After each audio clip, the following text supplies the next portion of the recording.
السلام عليكم ورحمة الله وبركاته. كورسك فرسمة بابورتا cutubka afaraad casharkiisa labaad.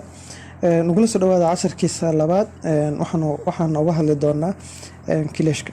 Waxaan soo jeedinayaa anigoo Maxamed Xirsi Faarax. Wixii jawaab celina waxaad noogu soo celin kartaan emailka shaashadayna ka muuqda.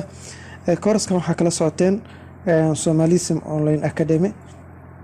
haddaan casharkan u guda galno kileeshku waa habka xiriiriyo matoorka iyo kaambiyaha marna kala jaro si matoorku u gudbiyo awood socodka. waxaa la isticmaalaa nidaamka kileeshka waxaa la isticmaalaa marka geerka gaariga laga bedelayo geer cusub laga gelinayo. marka kileeshka la qabto waxaa istaagaya isku socodka ka imaanaya matoorka ee taayirada baabuurka aadaya. saxan firisyoon ama saxan kileesh waxa uu ku xiran yahay wanaanada. saxankana waxaa haya biloton.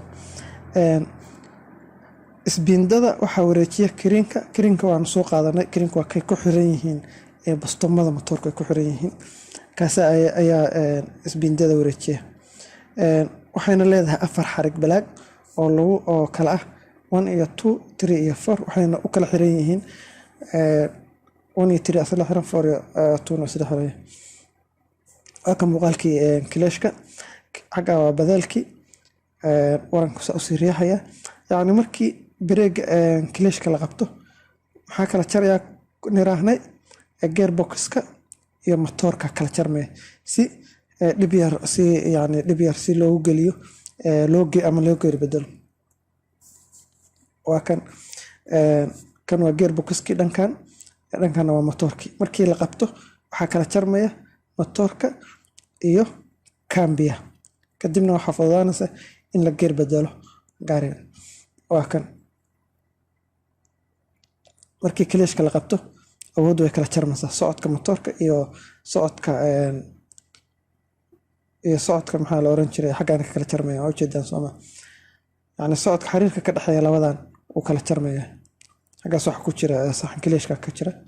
marka labadan way kala jarmaya markii kileeshka la qabto kadib si dhab yar baa waxa loo gelinayaa geerka loo bedelaya hadda geerkii loo baahna loo gelinaya. marka u jeedaan mar awoodda labadan u gudbisaa mar xagga gaaraysa habda yani kan loo baahday saas loo gelinaya gaaska. qaybaha uu ka kooban yahay kileeshku wuxuu ka kooban yahay 13 shay uu ka kooban yahay badeel qasabado faxmad waran sleeve kileesh biloton box kileesh kit kileesh oo laba xaba ah saxan kileesh kit kileesh kale ka kooban yahay hal xaba waran laba waran ka kooban yahay saliid ka kooban yahay farsheel ka kooban. intaas oo yani nidaamkaas yani agabkaas oo dhan baa ku jira nidaamka kileeshka. gunaanad kileeshku waa nidaam kala jara matoorka iyo kaambiyaha kaas oo noo fududeynaya inaan si dhib yar u bedelno xawaara socodka baabuurka. kileeshka waxaa isticmaala baabuurta manualka ah ee leh marshada geerka taas oo ka dhigan kaambiyaha automatic ah in uusan lahayn nidaamka kileeshka. yani kileeshka nidaamka kileeshka waxaa isticmaala baabuurta manualka ah ee baabuurta automatic ah ma ay isticmaalaan kileesh. dhammaad casharkeeni maanta taas noogu ogyahay. insha Allah casharka inta ku kulmi doono aad baa inay salaamana.